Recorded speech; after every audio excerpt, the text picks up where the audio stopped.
بسم الله الرحمن الرحيم قل أوحي إلي أنه استمع نفر من الجن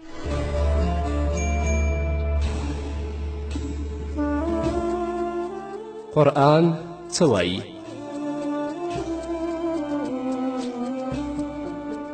بسم الله الرحمن الرحيم الحمد لله الذي أرسل رسوله بالهدى ودين الحق ليظهره على الدين كله ولو كره المشركون والصلاة والسلام على سيدنا محمد صلى الله عليه وسلم الداعي للحق والماحي للباطل وعلى آله وأصحابه الذين هم بارزوا بالإسلام على خلاف ما عليه الضالون أما بعد قال الله تبارك وتعالى في كلامه المجيد أعوذ بالله من الشيطان الرجيم بسم الله الرحمن الرحيم واللاتي يأتين الفاحشة من نسائكم فاستشهدوا عليهن 4 منكم فإن شهدوا فامسكوهن في البيوت حتى يتوفاهن الموت او یجعل الله لهن سبیلا صدق الله العظیم. قدرمنو اوریدونکو، قرآن څه وایي د خپرونې مینوالو السلام علیکم ورحمت الله وبرکاته. ستاسو روغتیا او خوشحالي د پاک رب نه غواړم. دا دی زه محمد یاسین فهیم قرآن څه وایي خپرونه پیلوم. د دې آیت ربط مخکینیو آیتونو سره دا دی چې په مخکینیو آیتونو کې الله رب العزت احسان او نیکی زنانو سره ذکر کړه، نو اوس په هغوی باندې د فحشکاري په وخت کې تغلیظ ذکر کوي. یعنی په عامو اوقاتو کې به تاسو د زنانو سره احسان او نیکی کوئ، خو چې کله د زنانو نه تاسو فحش او بدکاري وینئ نو په هغه صورت کې به تاسو په ښځو باندې تغلیظ او سختی کوئ. نو ځکه الله فرمایي واللاتی یأتین الفاحشة، هغه زنانه چې بدکاري وکړي یا راتګ وکړي بدکاري ته.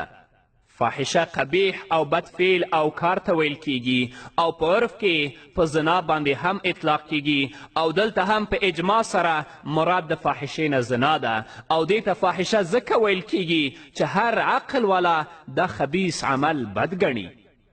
نو الله فرمایی واللاتی یأتین الفاحشة من نسائکم، هغه زنانه چې بدکاري وکړي د زنانو ستاسو نه. من نسائکم کې اشاره ده چې د دې نه مؤمنانې ښځې مراد دي، یعنی اضافت په اعتبار د دین سره مراد دی که نکاح یې کړي وي او که نه وي کړي. فاستشهدوا علیهن 4 منکم، نو ګواهان وغواړئ په هغوی باندې 4 د نارینهو ستاسو نه. چې کله په یوې ښځې باندې د فحش او د زنا تور لګیږي نو څوک په هغې باندې حد نشي جاری کولی، په هغې باندې حکم نشي کولی تر څو چې 4 نارینه د هغه په فحش باندې او د هغې په بدې کړنې باندې ګواهي ورنه کړي. استشهاد راغوښتل د ګواهانو ته ویل کیږي او دا په هغه وخت کې چې کله دا زنا کوونکی په خپله اقرار نه کوي. علامه قرطبي په خپل تفسیر کې لیکي چې الله رب العزت د زنا په اثبات کې د 4 کسانو ګواهي کول شرط کړي دي د پاره د سختی کولو په مدعي باندې. دا د دې دپاره چې په دروغو باندې په چا باندې د زنا دعوا ونه کړي. او په مالونو کې الله رب العزت د 2 کسانو ګواهي شرط کړي ځکه چې د نفس د عزت شان د مال نه ډیر اوچت او عزیز دی او د پاره د پردې اچولو په بندگانو باندې. همدارنګه علامه قرطبي په خپل تفسیر کې لیکلی دي چې د 4 کسانو ګواهي په قرآن، تورات او انجیل په 3 کتابونو کې دا ذکر ده. په قرآن کې په سورة نور کې 4 آیت کې او په ابو داود کې واقعه د یهودیانو ذکر ده چې په هغې کې ویلي دي چې یهودیانو اقرار کړی و چې زموږ په تورات کې هم د 4 سړو ګواهي ذکر ده. او 4 چې الله ویلی دی دا دلیل دی چې په دې کې د 4 کسانو نارینهو ګواهي شرط ده. په باب د زنا کې د ښځو ګواهي قبوله نه ده. وجه د دلالت یې دا ده چې کله عدد مذکر وي نو معدود مؤنث وي او چې کله عدد مؤنث وي نو معدود هلته مذکر وي. او دا 4 سړي چې ګواهي ورکوي دا به آزاد وي، غلامان به نه وي، عادلان به وي، فاسقان او مستورالحال به نه وي او د دوی شهادت به په طریقې د مشاهدې سره وي. په طریقې د مشاهدې سره نه وي نو د هغو شهادت قبول نه دی. نو ځکه الله فرمایي فاستشهدوا علیهن 4 منکم، نو ګواهان وغواړئ په هغوی باندې 4 د نارینهو ستاسو نه. فإن شهدوا فامسكوهن في البيوت حتى يتوفاهن الموت او یجعل الله لهن سبیلا. نو که ګواهي ورکړه دوی د دوی په بد کار باندې فامسکوهن نو حصار یې کړئ دې ښځو لره فی البیوت په کورونو کې، دا تاسې په کورونو کې بندې کړئ حتی یتوفاهن الموت چې واخلي هغوی لره مرګ او یجعل الله لهن سبیلا یا به مقرر کړي الله تعالی هغوی لره څه لار. فإن شهدوا فامسكوهن في البيوت. جمهور مفسرینو لیکلی دي چې هر کله څلور ګواهان ګواهي ورکړي نو دغه زانیه زنانه به په کور کې بنده کړی شي تر دې چې هغه په هغه کور کې مړه شي یا ورله الله رب العزت کومه بله لار وګرځوي. علامه قرطبي په خپل تفسیر کې لیکي چې په کورونو کې بندول په ابتدا د اسلام کې ول، بیا وروسته بندیخانې پیدا شوې، نو معلومه شوه چې اوس به یې په کورونو کې نه ساتي بلکې هغه به بندیخانې ته لیږي. لکن په دې کې د علماو اختلاف دی چې دا په حد د زنا کې داخل دی یا دا زورنه او ویره ورکول دي په حد قائمولو سره چې هغه وروسته حد په دې باندې قائمیږي. حتی یتوفاهن الموت، تر دې چې دوی ته مرګ راشي په دې بندیخانه کې، او یجعل الله لهن سبیلا یا الله رب العزت دوی ته کومه بله لاره مقرره کړي. د ابو داود، د مسلم او د ترمذي حدیث دی چې نبی کریم صلی الله علیه وسلم باندې وحی نازله شوه نو رسول الله صلی الله علیه وسلم وفرمیل چې الله تعالی سبیل او لاره مقرره کړې ده چې کله محسنه یعنی د واده خاونده چې هغه نه زنا وکړي د هغه دپاره 100 درې او رجم دی، او که بکر یعنی غیر واده شوې ښځه باکره زنا وکړي نو د هغه دپاره 100 درې او 1 کال دپاره د ملک نه شړل دي، او دا حد دی دپاره د زنا، او سبیل او لار ده دپاره د راوتلو د جیل او د کور نه. قدرمنو اوریدونکو، په دې آیت کې زموږ د مفسرینو 2 اقوال دي. اول قول د متقدمینو مفسرینو دی، هغوی ویلي چې دا آیت منسوخ دی په آیت د سورت نور سره او همدارنګه په دغه حدیث سره، ځکه چې د متقدمینو په نزد د نسخې معنا عامه ده، شامل د هغه حکم ته چې واجب شي وروسته د بل حکم نه که غایه وي او که نه وي. دویم قول د متاخرینو دی. متاخرین مفسرین وایي چې دا آیت منسوخ نه دی ځکه چې نسخه په مطلقه حکم کې راځي او دلته مخکې حکم کې قید لګول شوی دی د غایې په دې قول سره چې او یجعل الله لهن سبیلا،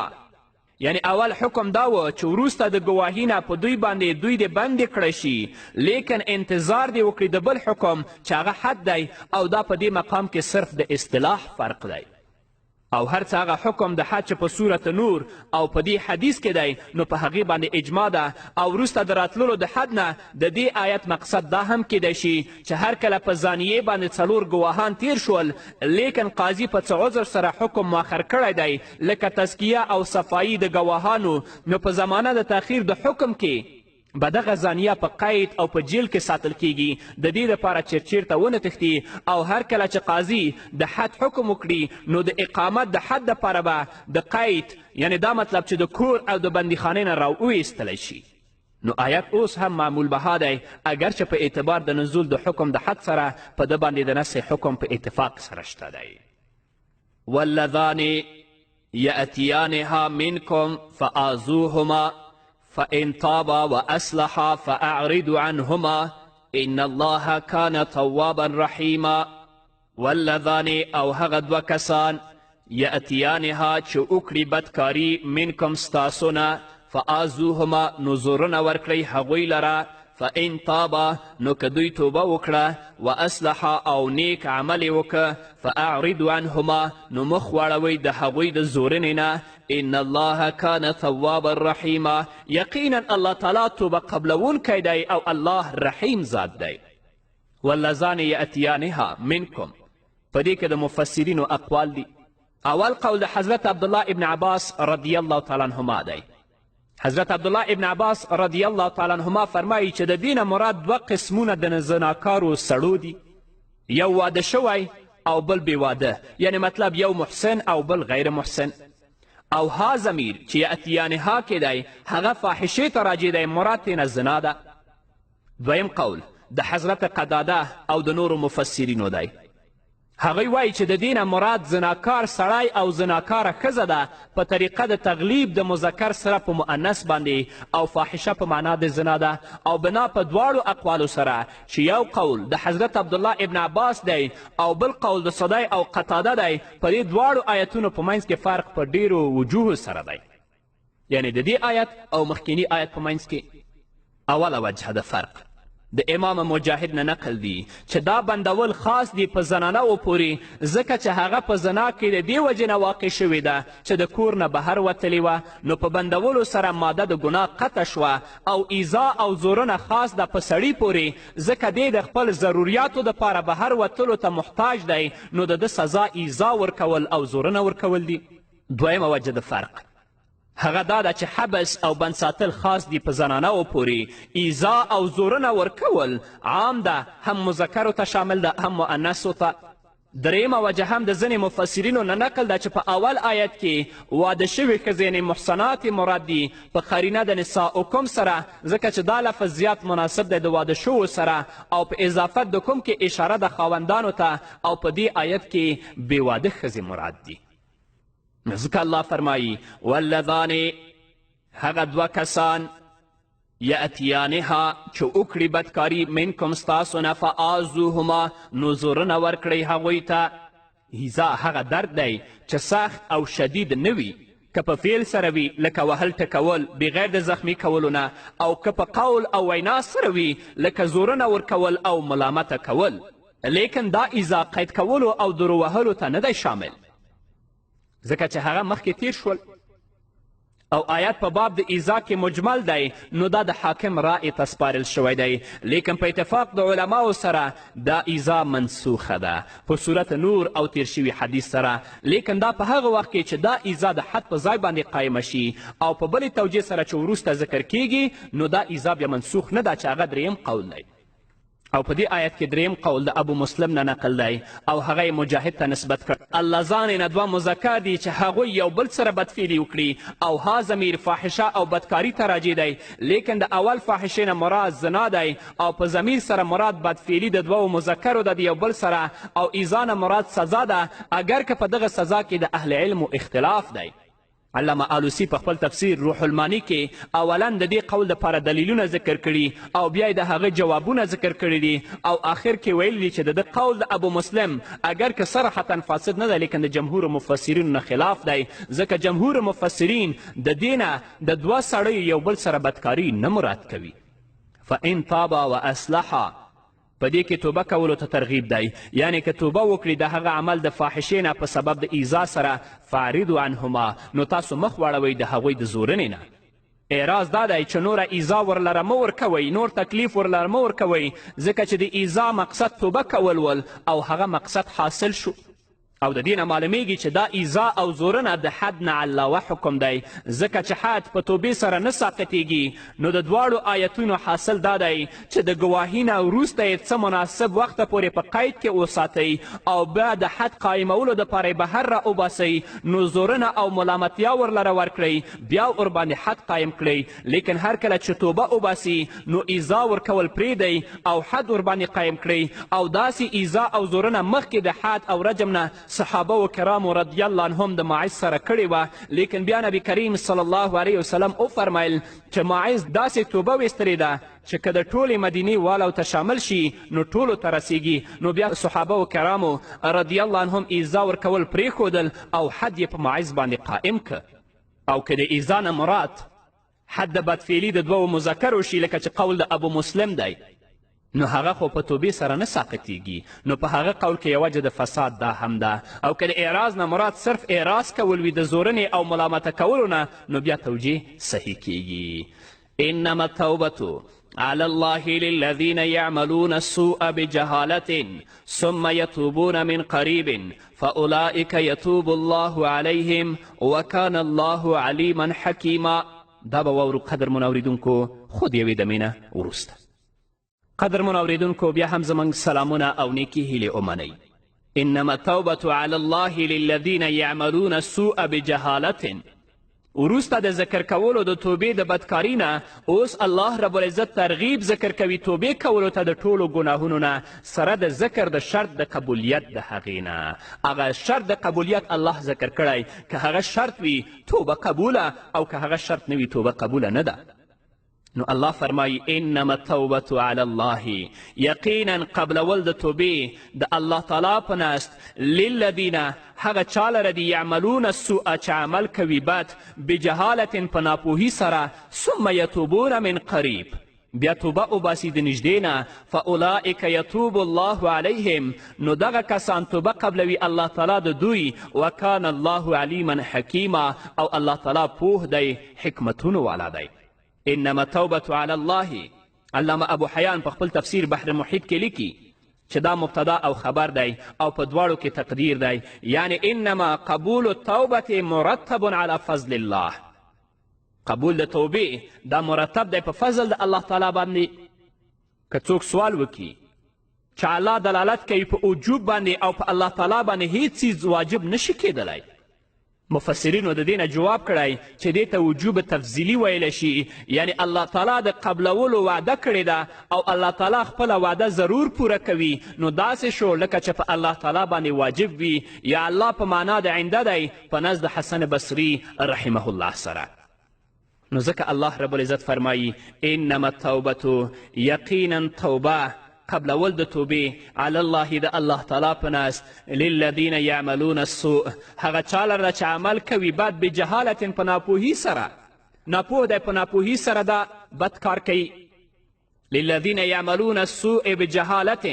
دا متعلق دی په مرتبون پټ پورې مخکې د علی الله نه، یا توبه مبتدا ده او علی الله صفت د هغې دی، او للذین یعملون خبر دی، سوء عام دی که ګناه صغیره وي او که کبیره وي. اگر چې کفر او شرک وي د جهالت نه مراد سفاحت دی په کولو د ګناه چې مناسب نه دی د عقل د شان سره، دا په معنا د عدم علم سره نه دی، یعنی هر مرتکب د ګناه جاهل دی په انجام د دغه ګناه باندې، او دا معنا د جهالت په نورو صورتونو د قرآن کې هم ذکر شوي. ثم یتوبون من قریب، بیا توبه کوي د نږدې نه،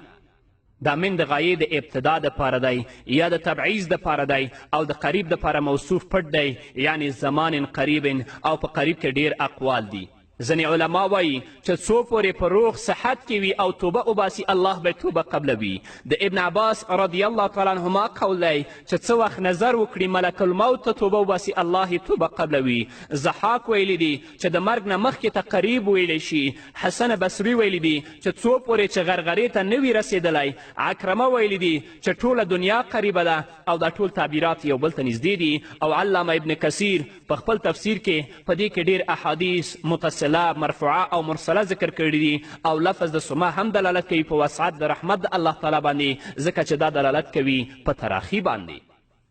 فاولئک یتوب الله علیهم، نو دغه کسان دي چې توبه قبلوي الله رب العزت د دوی. وکان الله علیما حکیما، او الله رب العزت عالم دی په ګناه د بنده او په اخلاص د توبې د هغه، او حکیم دی په قوت د معصیت.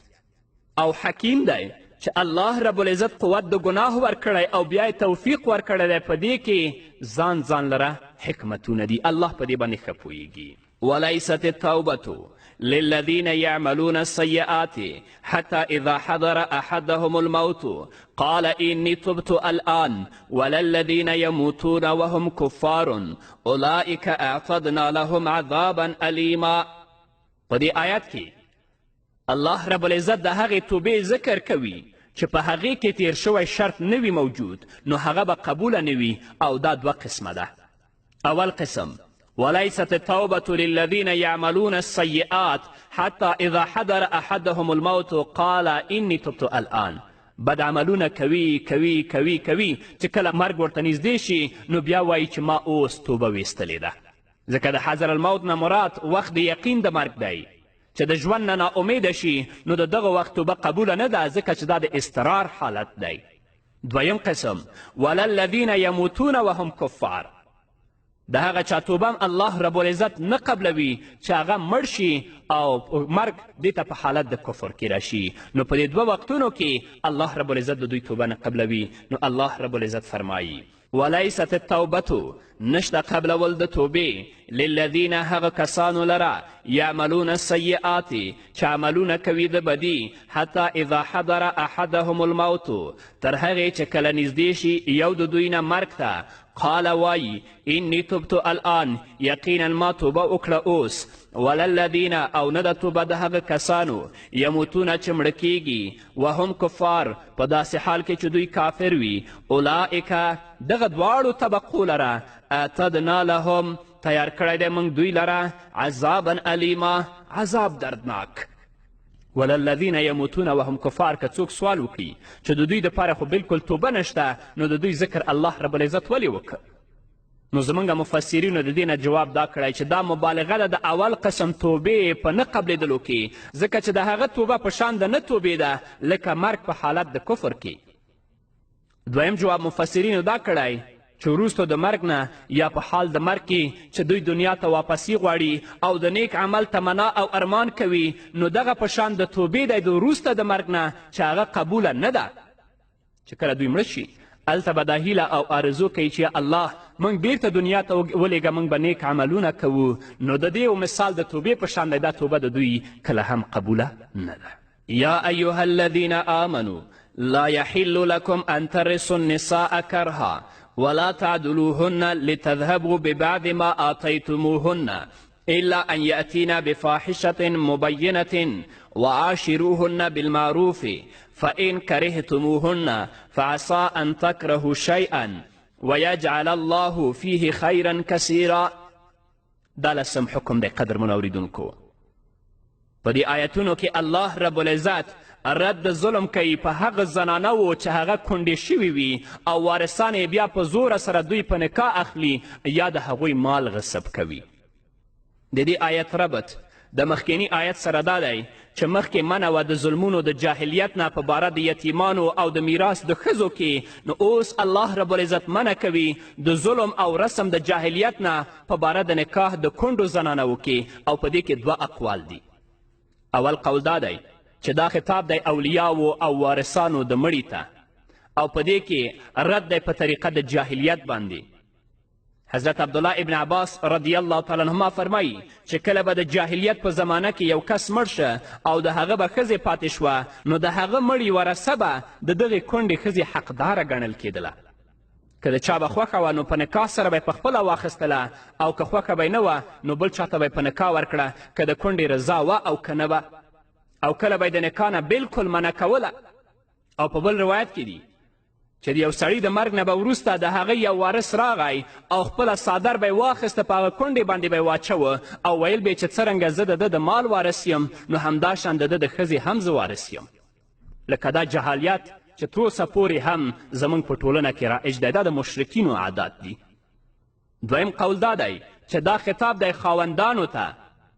چې د خپله ښځه او منکوحه به یې خوښه نه وه خو ښځه به یې مالداره وه نو ده به هغې ښځې لره طلاق نه ورکوه او نه به یې د هغې حق ادا کولو تر دې چې هغه ښځه بیچاره به مړه شوه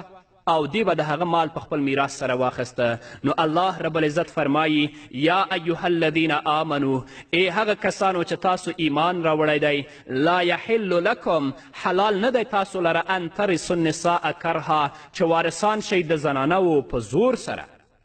بنا په اول قول باندې که دا خطاب شي اولیاو او وارثانو د مړي ته دا مفعول اول دی او نساء مورثات دي او بنا په دویم قول باندې که دا خطاب شي خاوندانو د ښځې ته دا مفعول ثانی دی او مفعول اول پټ دی یعنی ترث المال من النساء ولا تعدلوهن او متنګوئ دوی لره لتذهبوا ببعض ما آتیتموهن د پاره د دې چې واخلئ بعضې هغه مال او مهر چې تاسې ورکړی دی دوی ته ولا تعدلوهن عدل په اصل کې تنګولو او بندولو ته د یو کار نه ویل کیږي نو بنا په اول قول سره چې دا خطاب شي اولیاو د مړي ته د دې نه مراد منع کول دي د نکاح نه او بنا په دویم قول سره چې دا خطاب شي خاوندانو د ښځې ته د دې نه مراد صرف تنګول د ښځې دي په ژوند تیرولو کې د دې دپاره چې خلع وکړي او مال ورکړي خاوند ته لتذهبوا ببعض ما آتیتموهن بنا په اول قول که دا خطاب شي وارثانو د مړي ته د دې نه مراد مال د ښځې دی چې هغې ته میلاو شوی دی په میراث سره او بنا په دویم قول که دا خطاب شي د خاوندانو د ښځې ته مراد د دې نه هغه مهر دی چې خاوند ورکړی دی اوس دوی هغوی تنګوي تر څو چې هغه مهر د دوی نه واخلي الا ان یأتینا بفاحشة مبینة مگر که راتلل وکړي په بدکاري ښکاره سره فاحشه عامه ده زنا بدزبانی بد اخلاقی ټولو ته شامل ده نو بنا په اول قول سره که دا خطاب شي وارثانو د مړي ته نو دا استثناء منقطع ده او مبتدا ده خبرې پټ دی یعنی لیکن په وخت د کولو د فاحشه کې لازم دی په تاسو باندې تادیب ورکول په خپله یا قاضي ته پیش کول چې موجب د حد موجود شي او بنا په دویم قول باندې چې دا خطاب شي خاوندانو ته نو دا استثناء متصله ده د تذهبو ببعض ما آتیتموهن یعنی هر کله چې د دوی نه فاحشه ښکاره شي نو خاوندانو لر جایز دي چې د هغې نه مهر واپس واخلي او خلع ورسره وکړي وعاشروهن بالمعروف او ژوند کوئ د دوی سره په ښه طریقې سره بنا په اول قول نو دا خطاب د اولیاو ته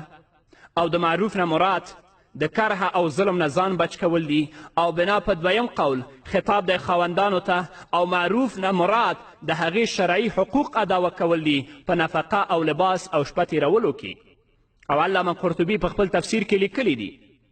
چې خادم ته محتاجه وي دا ښځه نو هغې لر د خادم هم ونیسي او معروف دا دی چې هغې ته د شکنځل نه کوي هغه د وهي نه هغه د تنګوي نه او هغې سره د بدزباني نه کوي فان کرهتموهن او که بد ګڼئ تاسو دوی لره یعنی دا ښځه بده ګڼئ فعسا ان تکرهو شیئا نو کیدای شي چې بد ګڼئ تاسو یو شی ویجعل الله فیه خیرا کثیرا او ګرځولی دی الله تعالی په هغې کې فایدې ډېرې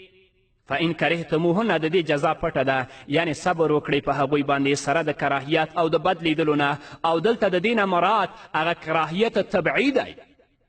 اگر چې د هغوی د طرف یعنی د ښځو د طرف نه کم نقصان نه وي موجود او که موجود وي هغه ډیر لږ وي او دا خطاب اولیاو او خاوندانو دواړو ته صحیح دی لیکن غوره دا ده چې د عاشروهن دا خطابات په خاوندانو پورې خاص دي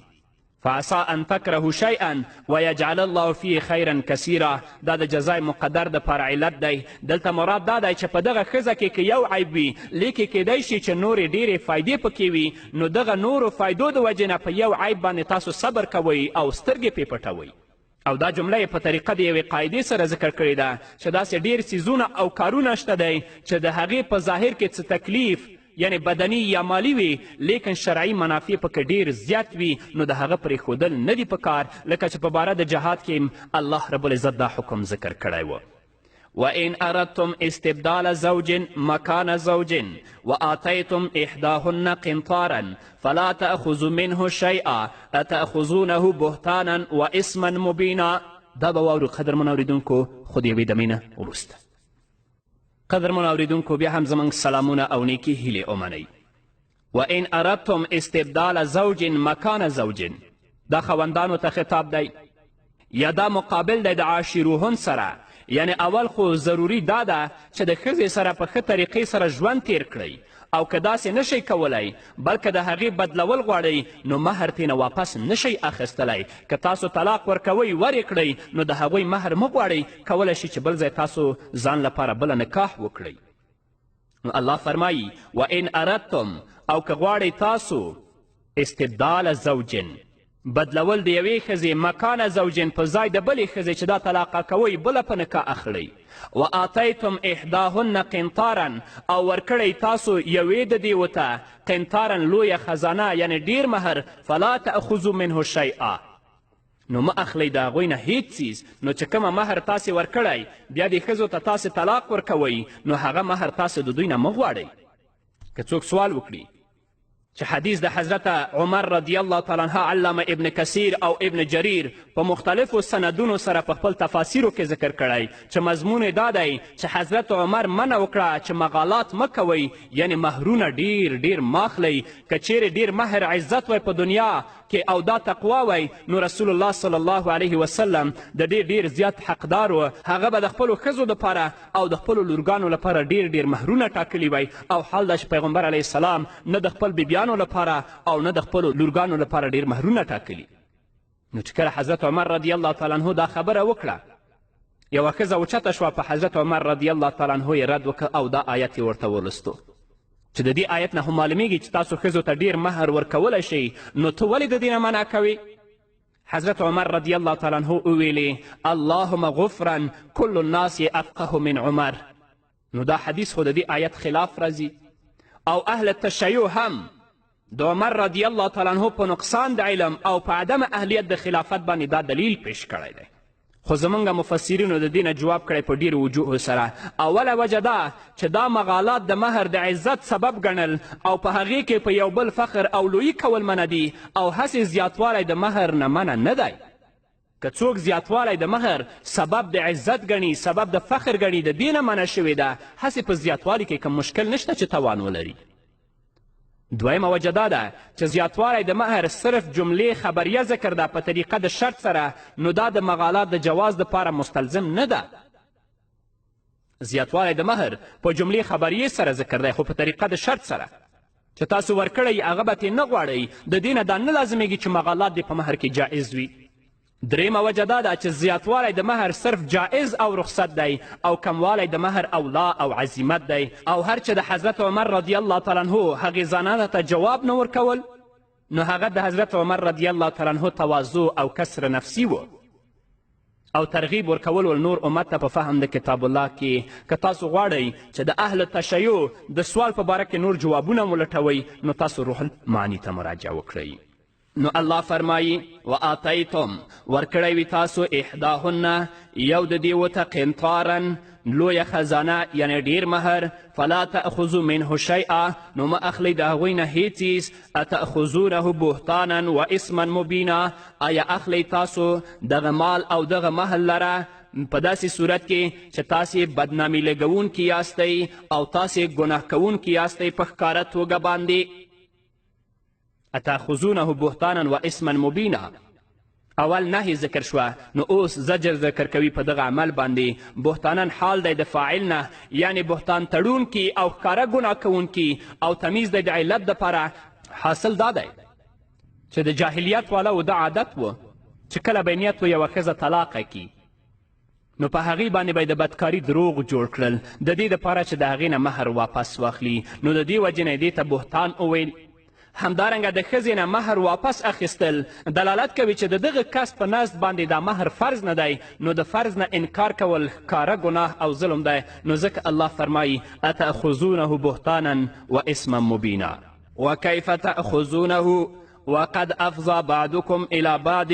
واخذن منكم میثاقا غلیظا دی آیت کې هم رد دی په نورو دوو طریقو سره اوله طریقه دا ده چې موجب او سبب د مهر موجود شوی دی چې هغه افضا او جما ده او جما چې د پخوونکي د مهر ده دویمه طریقه ده دا لوث کولو نه مخالفت کول دي تاسې خو ښځو سره لفظ کړی و هغوی ته مهر ورکړی دی نو څنګه د خپل لفظ نه بیرته ګرځئ او د هغو نه مهرونه غواړئ او کیفه چې د استفهام انکاري دی سره د تعجب نه او افضا دا کنایه ده د جما کولو نه او خلوت صحیحه کولو کې د اهل علمو اختلاف دی چې افضا هغې ته شامل ده او که نه ده د دې تفصیل امام الرازي په خپل تفسیر کې او علامه قرطبي په خپل تفسیر کې او علامه آلوسی په خپل تفسیر کې ډیر په تفسیر سره ذکر کړي نو الله فرمایي وکیف تأخذونه او څنګه اخلی تاسو دا مهر وقد افضى بعضکم الی بعض او رسیدل کړي دي بعضو ستاسو بعضو ته و اخذنا یعنی جمع شوي و اخذنا منکم او اخستی دی دې ښځو ستاسو نه میثاقا غلیظا لوث پوخ نو څنګه بیا دا مهر تاسو د دې ښځو نه په ناجایزه طریقې سره غواړئ ولا تنکحوا ما نکح آباؤکم من النساء الا ما قد سلف انه كان فاحشة ومقتا وساء سبیلا دا یولسم حکم دی په رد د ظلم د جاهلیت کې جاهلیت والاو به د خپله میره په نکاح اخیستله چې کله به د دوی پلار د دوی میره طلاقه کړه نو دوی به هغه میره په نکاح اخیستله یا کله به چې د دوی پلار مړ شه نو وروسته د وفات د خپل د پلار نه به دوی د خپله میره په نکاح باندې اخیستله نو د دې وجې نه الله رب العزت د دوی په هغه رسم و عادت باندې رد کوي الله فرمایي ولا تنکحو نکاح مه کوئ ما نکح آباؤکم د هغه چا سره چې نکاح ورسره کړي وي پلرانو ستاسو من النساء د زنانو نه من النساء دا من النساء د دې بیان دی. نو معنا دا ده چې د هغو ښځو سره نکاح مه کوئ چې ستاسو پلارانو ورسره نکاح کړی وي. دویمه وجه دا ده چې دا مای مصدریه دی او من النساء په لا تنکحو پورې متعلق دی. نو معنا دا ده چې د ښځو سره نکاح مه کوئ په مثال د جاهلانو پلارانو ستاسو غوندې چې هغوی به نکاح د شغار کوله، نو تاسو د خپل جاهلو پلرونو په شان نکاح د شغار مه کوئ. دا قول اگر که علامه ابن جریر غوره کړی دی، لیکن اوله وجه د جمهور مفسرینو قول دی او غوره هغه هم ده او غورهوالی علامه قرطبي په خپل تفسیر کې ثابت کړی دی. او دلته د نکاح په معنا کې درې اقوال دي. اول دا په معنا د نکاح دی، دویم دا په معنا د جما او زنا سره دی، دریم دا چې دا عام دی نکاح او جما دواړو ته شامل دی. نو په دویمه او دریمې معنا سره معلومه شوه چې هغه زنانه چې یو سړي ورسره زنا کړي وي، نو د دې سړي یعنې د دې زاني زوی هغې ښځې سره نکاح نشي کولی. دا قول د امام ابو حنیفه د امام احمد رحمه الله دی. او په اوله معنا سره حکم مزنیې د دغه سړي ته نه دی شامل چې مراد نکاح شي، چې د مانکحه نه په خپله نکاح مراد شي، نو حکم مزنیې د دغه سړي ته نه دی شامل. نو د دغې زنانې نکاح د دغه زاني سړي د زوی سره جایز دی او دا قول د امام شافعي رحمه الله دی. ځکه امام شافعي دلته نکاح اخلي، هغه جما او زنا د دینه نه اخلي. الا ما قد سلف، مګر هغه چې مخکې تیر شوي دي. سلف په معنا د مخکې تیرو شوو او ورکړي شوو دی. سلم ته بیع سلم ته هم سلف ځکه ویلی شي چې په هغې عقد کې سمن او قیمت مخکې ورکول کیږي، او مطلق قرض ته هم سلف ویل کیږي. هغه خلک چې مخکې زمانه کې تیر شوي دي هغوی ته هم سلف ویل کیږي. او د اهل شرع په اصطلاح کې د دې مصداق صحابه کرام او تابعین دي او دوی ته سلف صالحین ویل کیږي. دلته د سلف نه مراد نکاح د زوی یا د پلار د ښځې سره چې د دې حکم د نازلېدلو نه مخکې کړی شوی وي. یعنی که د دې حکم د نازلېدلو نه مخکې تاسو کومه نکاح د خپل میرې سره کړې وي، د هغې نه توبه وباسئ. الا ما قد سلف، مګر هغه چې مخکې تیر شوي دي. انه کان فاحشة، یقینا دا د ښکاره ګناه، و مقتا او سبب د غضب د الله، و ساء سبیلا او بده لار ده. یعنی د خپل میرې سره نکاح کول دا ښکاره ګناه هم ده، سبب د الله د غضب هم دی او همدارنګه بده لار هم ده. مقت هغه بغض او کینې ته ویل کیږي چې ورسره سپکوالی هم وي، او د الله تعالی مقت په بنده باندې مستلزم د ډیرې شرمندګي او خسران لره. او د عربو په اصطلاح کې د میرې مور سره نکاح ته نکاح مقت ویلی شو، او داسې شخص ته به مقیت ویل کېده، او د هغوی نه به چې کوم ولد پیدا شو هغه ته به مقتی ویل کېده، او دغه شخص نکاح کوونکي ته به خیزن ویل کېده. وساء سبیله، د یو عمل د قباحت دپاره درې مرتبې دي. اوله مرتبه د قباحت هغه قباحت عقلیه دی، نو فاحشه لفظ کې دې ته اشاره ده. دویمه مرتبه قباحت شرعیه دی، نو مقتن کې هغې ته اشاره ده. او دریمه مرتبه هغه قباحت د عادت په اعتبار سره دی، نو هغې ته په ساء سبیلا سره اشاره ده. نو په دې کې اشاره ده چې دا نکاح یعنی نکاح د میرې سره په ټولو قباحتونو او بدو کې اقباح او ډیر بده نکاح ده. نو ځکه الله رب العزت ورته وایي چې انه کان فاحشة و مقتا و ساء سبیلا. حرمت عليكم أمهاتكم وبناتكم وأخواتكم وعماتكم. په دې کې الله رب العزت 12 حکم ذکر کوي چې په هغې کې د محرماتو د نکاح تفصیلي ذکر دی او رد دی په مظالمو د جاهلیت باندې چې هغوی به د دې بعضو قسمونه جائز ګڼل، لکه وروسته به الله هغه په الا ما قد سلف کې ذکر کړي. حرمت حرام کړی شوي دي علیکم په تاسو باندې امهاتکم نکاح د میندو ستاسو، و بناتکم او نکاح د لورګانو ستاسو، و اخواتکم او د خویندو ستاسو، و عماتکم او د عمګانو ستاسو، و خالاتکم او د خالاګانو ستاسو، و بنات الاخی همدارنګه نکاح د ورېرو سره، و بنات الاختی نکاح د خرزو سره، و امهاتکم اللاتی اردانکم او میندې ستاسو چې هغو پی درکړي وي تاسو ته، یعنې رضاعي مور سره هم نشئ کولی نکاح.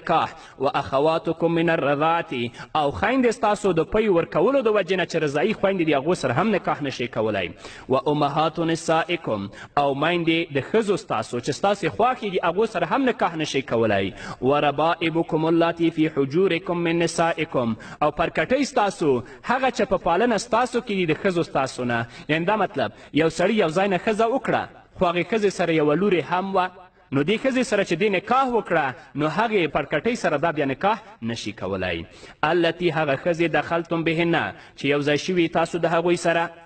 که هغه ښځې سره تاسې جما نه وه کړې بیا کولی شئ دا پرکټۍ په نکاح واخلئ. فان لم تکونو نو که نه یی تاسو دخلتم بهنه چې یو ځای شوي د هغو سره فلا جناح علیکم نو نشته ګناه په تاسو باندې. وحلائل ابنائکم او ښځې د زامنو ستاسو یعنې خپلو انګورګانو سره هم نکاح نشئ کولی. الذین هغه زامن پیدا وي ستاسو د شاګانو نه ستانو اصلي زامن دي که یو چا ته تاسو زوی زوی نارې وهئ متبنه د هغه ښځې سره نکاح کولی شي که هغه مړ شي یا طلاقه کړي. وان تجمعوا بین الاختین او جمع کول د دوه خویندې هم تاسو په نکاح نشئ اخیستی الا ما قد سلف مګر هغه چې مخکې تیر شوي دي. د جاهلیت والاو به دا عادت و چې هغوی به دوه خویندې یو ځای په نکاح اخیستلې او د خپلې میرې سره به هم نکاح کوله. ان الله کان غفورا رحیما یقینا الله تعالی غفور ذات او رحیم ذات دی. قدرمنو اوریدونکو د دې آیت تفصیل به واورو خو د یوې دمې نه وروسته. قدرمنو اوریدونکو بیا هم زموږ سلامونه او نیکې هیلې ومنئ. په دې کې الله رب العزت 12 حکم ذکر کوي چې په هغې کې د محرماتو د نکاح تفصیلي ذکر دی او رد دی په مظالمو د جاهلیت باندې چې هغوی به د دې نه بعضې قسمونه جایز ګڼل. او په دې آیت کې د هغه زنانهو ذکر دی چې د هغوی سره نکاح حرامه ده چې په هغې کې 9 د نسب د وجې نه حرامې دي لکه مور، لور، خور، ترور، خاله، وریره او خورزه. او 9 د سبب د وجې نه حرامې دي چې هغه اسباب دا دي. اول سبب د رضاعت دی او د هغې په سبب سره یې 2 دنه حرام ذکر کړي، یوه رضاعي مور او بله رضاعي خور. دویم سبب هغه مصاهرت او د خسرګنۍ دی او د هغې په سبب سره 4 حرام ذکر کړي دي، خواښې، پرکټۍ، انګور او خینه چې په یو وخت کې 2 خویندې په نکاح واخیستلی شي. دریم سبب هغه تعلق د نکاح د غیر دی او هغه یې په راتلونکي آیت کې یو ذکر کړی چې هغه د شته نکاح ښځه ده. نو په اول سبب کې 2 حرامې دي، په دویم کې 4 او په دریم کې 1 حرامه ده. نو ټول 9 شول. دا په صحیح حدیث سره هم ثابت دي چې علامه ابن کثیر د حضرت عبدالله ابن عباس رضی الله تعالی عنهما نه روایت کړی دی چې حرام کړی شوي د نسب نه 9 او د سحر او د خسرګړۍ نه هم 9. نو ځکه الله فرمایي حرمت علیکم امهاتکم. حل او حرمت احکام شرعیه د کارونو د مکلفینو سره تعلق لري، د ذات د سیز سره هغه متعلق نه لري. د دې وجې نه اجماع ده چې دلته مراد حرمت د نکاح دی او سیاق او سباق د آیت هم په دې باندې دلالت کوي. امهاتکم اصل ته ویلی شي نو په اعتبار د دې معنا سره دا لفظ نیات هم حقیقتا شامل دی. او علامه قرطبي ویلی دی چې په اصل کې نوم د هر هغې زنانه دی چې د هغې په تا باندې حق د ولادت وي. نو نیاګانې د مور او د پلار دواړو طرفونه په دې لفظ کې داخل دي. نه تاسو د خپل نیا سره د مور د طرف نه چې نیاوي هم نکاح نشئ کولی او نه د پلار د طرف نه. و بناتکم دا جمع د بنت ده، هر هغه زنانه ده چې ستا په هغې باندې حق د ولادت وي یا هر هغه زنانه ده چې د هغې نسب تا ته راګرځي په ولادت سره، که په یوې درجې سره وي او که په ډېرو درجاتو سره وي. نو دا لفظ لور ته هم شامل دی، د لور اولاد ته هم شامل دی، همدارنګه د زوی لورګانو ته هم شامل دی چې د هغو سره تاسو هم نکاح نشئ کولی. و اخواتکم دا جمع د اخت ده او هر هغه زنانه د دې نه مراد ده چې ستا سره شرکت وي په مور او پلار دواړو کې یا په یو کې. یعنې د دې نه مراد اعیاني خویندې هم دي، اخیافي هم دي او علاتي هم دي. نو تاسو نه اعیاني سره نکاح کولی شئ، نه علاتي سره کولی شئ او نه اخیافي سره کولی شئ. و عماتکم عمه هغه زنانه ده چې هغه ستا د پلار نیکه سره شریکه وي په یو اصل یا په دواړو اصلونو کې. یعنی تاسو د خپل اعیاني عمه سره هم نکاح نشئ کولی چې ستاسو د پلار خور وي، هم د مور د طرف نه او هم د پلار د طرف نه. علاتي سره هم نشئ کولی او اخیافي سره نشئ کولی. علاتي عمه سره هم نشئ کولی چې هغه د ستاسو د پلار خور وي، البته د پلار د طرف نه د مور د طرف نه نه وي. اخیافي سره هم نشئ کولی چې هغه د ستاسو د پلار خور وي، د مور د طرفه او د پلار د طرف نه نه وي. و خالاتکم خاله هغه زنانه ده چې شریکه وي ستا د مور سره په یو اصل یا په دواړو اصلونو کې. نو په هغې کې هم 3 واړه اقسام داخل دي. تاسو هغې خاله سره نکاح نشئ کولی چې هغه ستاسو د مور خور وي، هم د پلار د طرف نه هم د مور د طرف نه. هغې خاله سره هم نشئ کولی چې هغه ستاسو د مور خور وي، د پلار د طرفه د مور د طرف نه نه وي. هغې خاله سره هم نشئ کولی چې هغه ستاسو د مور خور وي، د مور د طرفه او د پلار د طرف نه نه وي. و بنات الاخ و بنات الاخت دا هم هغه زنانه دي چې ستا د ورور یا ستا د خور په هغوی باندې د ولادت حق وي بالذات یا بالواسطه. او په اخ او اخ کې اعیاني، اخیافي او علاتی درې واړه داخل دي، یعنی ستا د هر قسم ورور او خور د لورګانو سره چې هغه اخیافي وي، علاتی وي او که اعیاني وي نکاح جایز نه ده. الله رب العزت دا ټول په ترتیب سره ذکر کړي. اقرب فالاقرب، چې اول مور ده، بیا لور ده، بیا خور ده، بیا ترور ده، بیا خاله ده، بیا وریره ده او بیا خورزه ده. عمه او خاله د اکرام د احترام د وجې نه په وریرې او په خورزه باندې مخکې ذکر کړي دي، ځکه چې هغوی په عمر کې د وریرې او د خورزې نه مشرانې وي. و امهاتکم اللاتی اردانکم، رضاعت یې سبب د تحریم ګرځولی. رضاعت په لغت کې اصل پیرودلو ته ویل کیږي او د شریعت په اصطلاح کې هغه پیرودل د بچي دی د سینې د زنانه نه په خاص وخت د رضاعت کې. او دا پیرودل خو مشهوره ذریعه ده، که په بلې طریقې سره هم د ماشوم خولې ته یعنی په بوتل کې یا په چوشک کې شودې ورکړی شي هم حرمت او هم رضاعت ثابتیږي. او د اهل رضاعت نه دلته دوه ذکر کړي، یوه مور او بله خور. لیکن د رسول اکرم صلی الله علیه وسلم حدیث دی چې کوم شی په نسب باندې حرامیږي هغه په رضاعت سره هم حرامیږي. علامه قرطبي په خپل تفسیر کې لیکي چې یوه زنانه یو وړوکي له رپۍ او شودې ورکړي نو دغه زنانه په دغه بچي باندې حرامه شوه ځکه چې دا رضاعي مور شوه، او لور د دغې زنانه په دغه بچي حرامه شوه ځکه چې هغه رضاعي خور شوه، او دغسې خور د دغې زنانه په دې بچي باندې حرامه شوه ځکه چې هغه خاله شوه، او مور د هغې ځکه چې هغه رضاعي نیا شوه، او لور د دغه سړي چې د دغه وجې نه د دې ښځې پی پیدا شوي دي. یعنی کمې ښځې چې د دې ماشوم ته شودې ورکړي د دې لور نه بلکې د دې بنې لور هم په دې ماشوم باندې حرامه شوه ځکه چې هغه هم رضاعي خور ده. دا سړی رضاعي پلار شو او هغه رضاعي خور شوه. او همدارنګه د دغې ښځې نه چې پی خوړلې دي د دغې ښځې د خاوند خور سره هم نکاح نشي کولی ځکه چې هغه رضاعي عمه شوه. همدارنګه د دغې ښځې مور سره نکاح نشي کولی او د دغې ښځې د خاوند مور سره نکاح نشي کولی ځکه چې دا دواړه څه شی دي؟ نیاګانې دي. همدارنګه د دغې ښځې مسیانو سره نکاح نشي کولی او د دې سړي مسیانو سره نکاح نشي کولی ځکه چې هغه ټول یا د دې الک ورېرې دي یا د دې الک خورزې دي. و اخواتکم من الرضاعه د خور عامه ده، که اعیاني وي که اخیافي وي یا علاتی وي. په دې خبره باندې پوه شئ، یو ماشوم د یوې ښځې نه شودې وخوړلې د دغه ښځې لور په دې الک باندې حرامه شوه. همدارنګه دغه ښځه که ځان ته بله بن لري د هغې بنې لورګانې هم په دې هلک باندې حرامې شوې چې دا د دې علاتی خویندې دي. همدارنګه که دغې بنې جګه شوه بل چا سره نکاح وکړه د هغه سړي نه بله لور پیدا شوه هم دې هلک سره نکاح نشي کولی ځکه چې هغه د دې اخیافي خویندې دي. و امهات نسائکم، د امهات په لفظ کې د مور او پلار طرف نه دواړه نیاګانې داخل دي،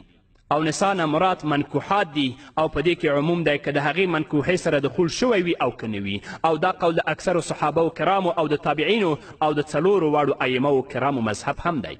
چې تاسو یوې ښځې سره نکاح وکړه که جما شوي وي که نه وي شوي نو د دغې ښځې مور سره او همدارنګه د هغې نیا سره بیا تاسې نکاح نشئ کولی. وربائبکم اللاتی فی حجورکم من نسائکم التي دخلتم بهن، ربائب جمع د ربیبه ده، لور د ښځې نه چې د بل خاوند نه پیدا شوي هغې ته ربائب ویل کیږي. او اغلبا داسې کیدلی شي چې یوه کونډه بل چا سره نکاح کوي چې کله کومه لور ورسره د هغې پالنه دغه ښځه کوي نو که چا دغه کونډه په نکاح باندې واخیستله نو د هغې لور سره دا سړی بیا نکاح نشي کولی. دا په هغه صورت کې چې د کونډې سره دا جما وکړي او که جما یې ورسره نه وي کړې بیا کولی شي چې هغه پرکټۍ او د هغې کونډې لور هم په نکاح واخلي. وحلائل ابنائکم الذین من اصلابکم، حلائل جمع د حلیلې ده، د حلول نه مشتق شوی، یعنی ښځه د خاوند سره په یو فراش او بستره کې حلول کوي یا کوم ځای چې خاوند حلول کوي نو هلته ښځه هم ورسره تابع وي. نو په دې معنا حلیله په معنا د فاعل سره دی، یا دا د حل او حلال نه اخیستل شوی په معنا د مفعول سره، یعنی حلاله کړې شوي بیبیانې او منکوحات دي. نو په صرف نکاح کولو د زوی سره دغه انګور په خپل سخر باندې حرامه ده که دخول او جما شوی وي او که نه وي شوی.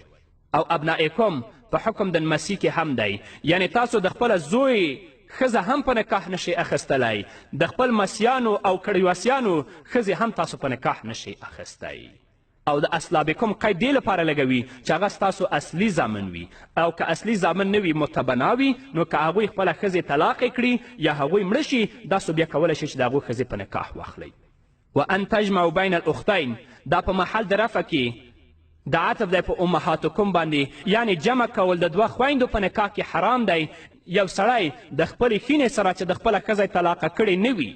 او خپله ښځه ژوندۍ وي یو ځای نکاح نشي کولی. او په جمع سره تعبیر د دې وجې نه وکړه چې دلته ابدي حرمت مراد دی او هغه متعلق دی د جمع سره. بغیر د جمع نه د هر یوې نکاح جایز ده او په دې حکم د جمع کې د ښځې خاله او د ښځې عمه هم داخله ده. تاسو یوه ښځه په نکاح واخیستله نو دا ښځه چې ستاسو په نکاح کې وي د دې ښځې خاله تاسو په نکاح نشئ اخیستلی، د دې ښځې عمه تاسو په نکاح باندې نشئ اخیستلی. خو کله چې یو سړی خپله ښځه طلاقه کړي په طلاق غیر رجعي سره نو د هغې د خور سره د عدت نه مخکې نکاح کولو کې د صحابه کرامو تابعینو او اهل علمو اختلاف دی. او چې طلاق رجعي یې ورکړی وي نو بیا د عدت پوره تېرېدلو پورې انتظار کوي. دارنګه که چیرې یوه ښځه وفات شي نو د هغې د خور سره متصل ورځو کې نکاح کولی شي، عدت پورې انتظار ته ضرورت نشته. الا ما قد سلف دا استثنا منقطع ده، یعنی هغه چې تیر شوي وي ستاسو نه په جاهلیت کې چې نکاح د بعضې محرماتو تاسې کړي چې هلته جمع بین الاختین تاسو هم کوه او تاسو د خپلو میرو سره نکاح هم کوله سم چې هغه مخکې کړي. ان الله کان غفورا رحیما دا متعلق دی الا ما قد سلف سره، چونکه د میرې په نکاح کې قباحت ډیر و نو د هغې سره انه کان فاحشة و مقتا و ساء السبیلا ذکر کړی او د جمع بین الاختین په تحریم کې قباحت د هغې نه لږ کم و ځکه چې ویل شوي دي چې د یعقوب علیه السلام په دین کې دا جمع جایز وه نو د دې وجې نه د دې آخر کې مغفرت او رحمت ذکر که. نو ربه شو اوس به ترجمه د سر نه تر پایه پورې ټوله واورو. واللاتی یاتین الفاحشة او هغه زنانه چې بدکاري وکړي من نسائکم د زنانو ستاسو نه فاستشهدوا علیهن نو ګواهان وغواړئ په هغوی باندې اربعة منکم څلور د نارینهو ستاسو نه فان شهدو نو کې ګواهي ورکړه فامسکوهن نو حصار کړي هغوی لره فی البیوت په کورونو کې حتی یتوفاهن الموت تر دې چې واخلي هغوی لره مرګ او یجعل الله لهن سبیلا یا به مقرر کړي الله تعالی هغوی لره څلار والذان یأتیانها او هغه دوه کسان چې وکړي بدکاري منکم ستاسو نه فآذوهما نو زورونه ورکړئ هغوی لره فان تابا و اصلحا نو که دوی توبه وکړه او نیک عمل یې وکړه فاعرضوا عنهما نو مخ واړوئ د هغوی د زورنې نه ان الله کان توابا رحیما یقینا الله تعالی توبه قبلونکی دی او الله رب العزت رحم والا دی. انما التوبة علی الله یقینا قبلول د توبې د الله تعالی په نزد للذین یعملون السوء بجهالة هغه چا لره دی چې عمل کوي بد په ناپوهي سره ثم یتوبون من قریب بیا توبه وباسي د نږدې نه، یعنې په خپلو بدو باندې اصرار نه کوي. فاولئک یتوب الله علیهم نو دغه کسان توبه قبلوي الله تعالی د دوی وکان الله علیما حکیما او الله تعالی پوه دی حکمتونو والا دی. ولیست توبة للذین نشته قبلول د توبې هغه کسانو لره یعملون السیئات چې عملونه کوي د بدي حتی اذا حضر احدهم الموت چې کله نږدې شي یو د دوی د مرګ قال وای انی تبت الان یقینا ما توبه وکړه اوس وللذین یموتون وهم کفار او نه د توبه د هغه کسانو چې مړه کیږي په داسې حال کې چې دوی کافر وي. اولئک اعتدنا لهم عذابا الیما دغه کسان تیار کړی دی موږ دوی لره عذاب دردناک.